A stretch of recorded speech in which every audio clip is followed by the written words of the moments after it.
या कुक्षिविवरे कृत्वा स्वयं रक्षति सर्वतः नमामि जननीं देवीं परां प्रकृतिरूपिणीं कृच्छ्रेण महता देव्या धारितोऽहं यथोदरे तत्प्रसादात् जगद्दृष्टं मातुर्नित्यं नमोऽस्तु ते पृथिव्या यानि तीर्थानि सागरादीनि सर्वतः वसन्ति यत्र तां नौमि मातरं भूतिहेतवे మాతృదేవో భవ పితృదేవో భవ.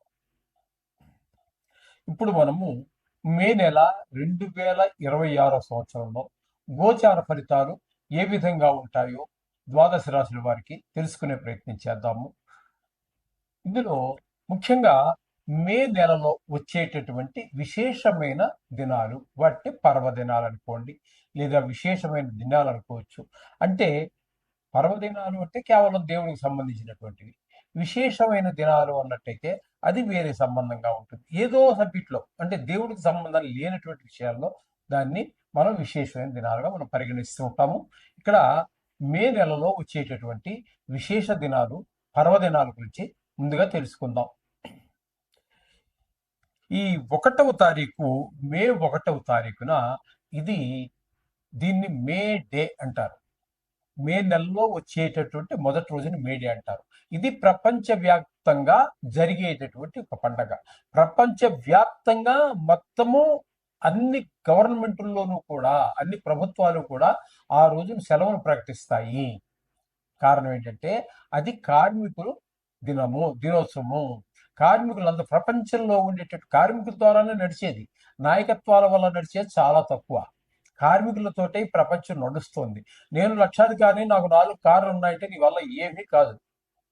నువ్వు పెట్టుబడి పెట్టడానికి, అనుకుండా నడిపించడానికి, పని నడవాలి అంటే కార్మికుడే. అటువంటి కార్మికులకు సంబంధించినటువంటి దినము మేడే. వాళ్ళకి పండగ చేయవలసిందే ఖచ్చితంగా, అసలు వాళ్ళకే చేయాలి. అందుచేత మేడే అనేటటువంటి కార్మికులకు సంబంధించినటువంటిది ప్రపంచంలో ఉన్న కార్మికుల ద్వారానే ప్రపంచం నడుస్తుంది. కాబట్టి ఈ మేడేని మాత్రం ఒక కార్మిక దినోత్సవంగా జరుపుకుంటారు ప్రపంచవ్యాప్తంగా. ప్రపంచవ్యాప్తంగా జరిగేటువంటి పండుగ మరొకటి లేనే లేదండి ఈ మే డే తప్పితే. అంచేత ఖచ్చితంగా చేసుకోవాలి. ఓకే, ఇక 4వ తారీఖు 5వ నెలలో డొల్లు కర్తరి అంటారు. కార్తరి అంటే మనకి కృత్తిక నక్షత్రం వచ్చేటటువంటి ఏ నెలలో వస్తుందో దాంట్లో ఆ కృత్తిక నక్షత్రం దాన్ని కర్తరి అంటారు. అది బాగా చైత్రం వైశాఖంలోనే ఎక్కువగా వస్తూ ఉంటుంది. కాబట్టి ఇక్కడ మీకు ఏమవుతుందంటే మామూలుగా వేసవకాలం ఎప్పుడు కూడా మనకి వైశాఖం, చైత్రం, వైశాఖం, ఆషాఢం ఇక్కడ వరకు ఉంటూ ఉంటుంది బాగా ఎక్కువగా. ఇక్కడ మనకి ఈ డొల్లు కర్తరి అనేటటువంటి దానిలో ఎండలు బాగా తీవ్రంగా ఉంటాయి. అప్పుడు అటువంటి సమయాల్లో మట్టి సంబంధించినటువంటి అంటే పొలం పనులు కానీ, లేదా చెక్కకు సంబంధించినటువంటి పనులు కానీ చెయ్యరు. ఇది ఒక నిషిద్ధం ఉంది ప్రపంచవ్యాప్తంగానే. అంటే మనం ముఖ్యంగా మన హిందూ దేశంలో, దేశవ్యాప్తంగా ఈ కర్తరిలో అంటే ఇప్పుడు మనకి భారతదేశంలో మనకి కర్తరి వేసవకాలం, కొన్ని దేశాల్లో ఇది చలికాలం కూడా అవ్వచ్చు. అంచేత అందరికీ లేదండి. మన భారతదేశంలో జరిగేటటువంటి విషయాల్లో దీన్ని డొల్లు కర్తరి అంటారు. మట్టి పనులు, చెక్క పనులు చేయరు. దాని తర్వాత అదే కర్తరి ఉండంగానే దాన్ని మనం నిజ కర్తరి అంటే మరింత తీవ్రత అవుతాయి. ఎండలు తీవ్రం బాగా ఎక్కువ అవుతాయి అనమాట. 11వ తారీఖు నుంచి ప్రారంభమవుతుంది, అక్కడ వరకు అలా. 12వ తారీఖు మహానుభావుడు ఆంజనేయ స్వామి వారి యొక్క జయంతి. దీని గురించి కాంట్రవర్సీలు ఉన్నాయనుకోండి. మా తిరుపతిలో పుట్టాడని ఒకడంటే, మా ఏజ్లో పుట్టాడని ఒకడంటే, మరొక దగ్గర అంటే కిష్కిందలో పుట్టాడని మరొకడంటే, అనేక రకాలు ప్రతి విషయంలోనూ కూడా గతించి బాటును. ఇప్పుడు ప్రస్తుతం నడుస్తున్న దాని మీద మనకి కాంట్రవర్సీ ఉండదండి. గొడవలు ఏముంటాయి, అందరికీ కళ్ళ ముందు కనబడుతూ ఉంటుంది.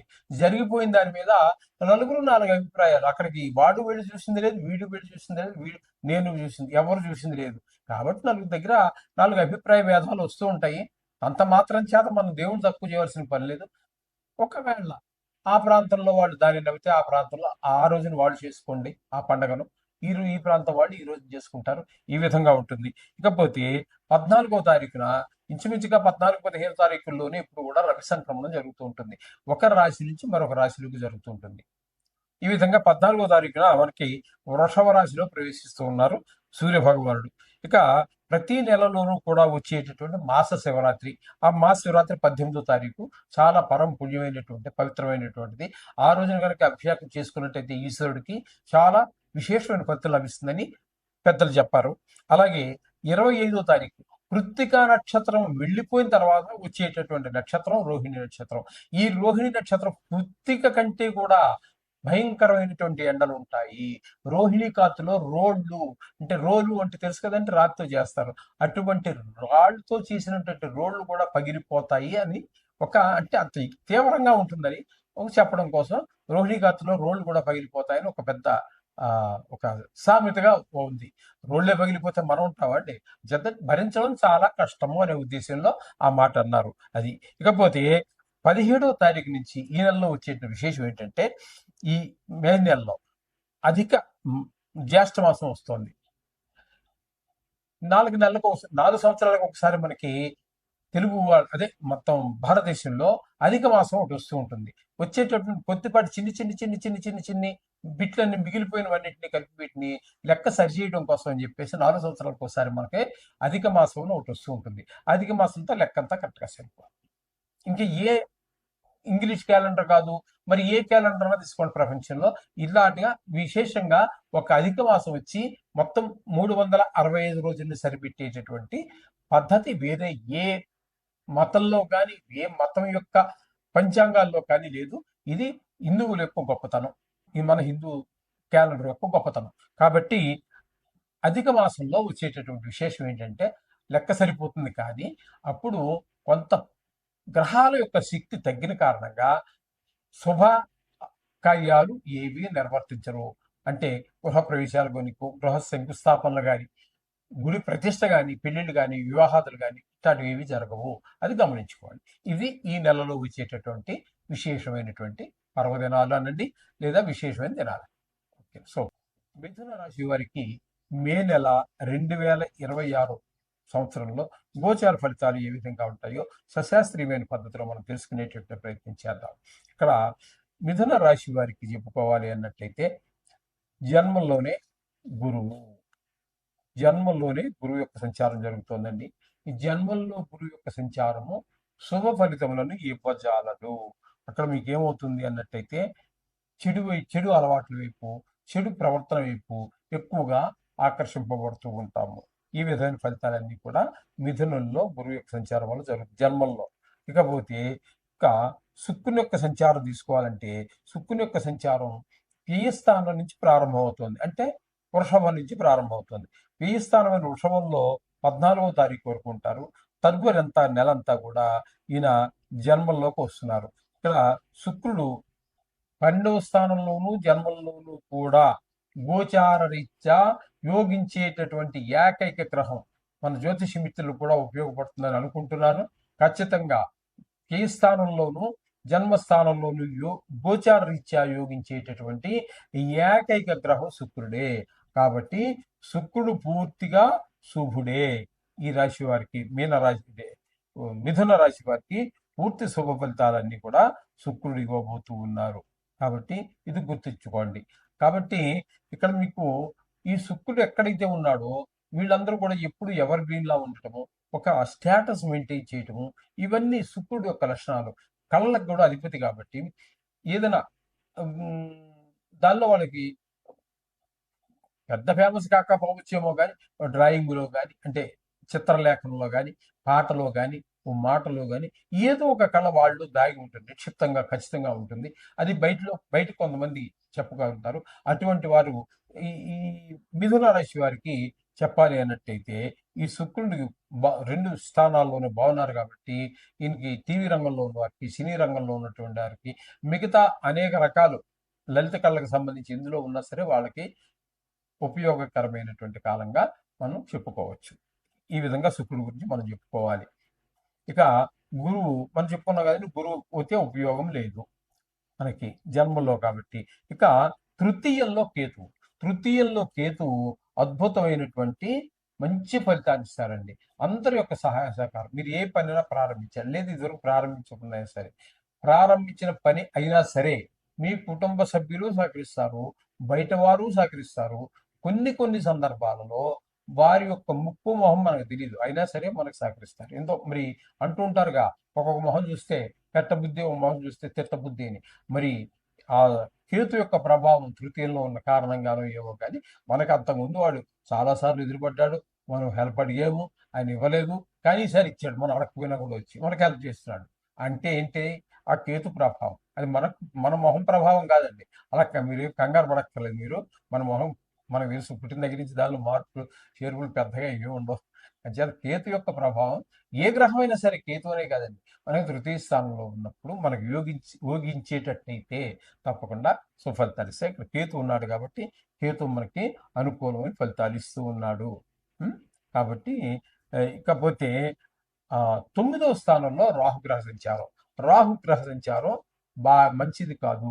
ఇక్కడ తండ్రి గారి విషయంలోనూ, దాన ధర్మాల విషయాల్లోనూ, గుళ్ళు గోపురాలు తిరగాల విషయంలోనూ, అలాగే ప్రేమ వ్యవహారాలు, అంటే ప్రేమ అంటే ఏదో లవ్, ఇప్పుడు చెప్పుకునే లవ్ జిహాదులు ఇవే కాదండి.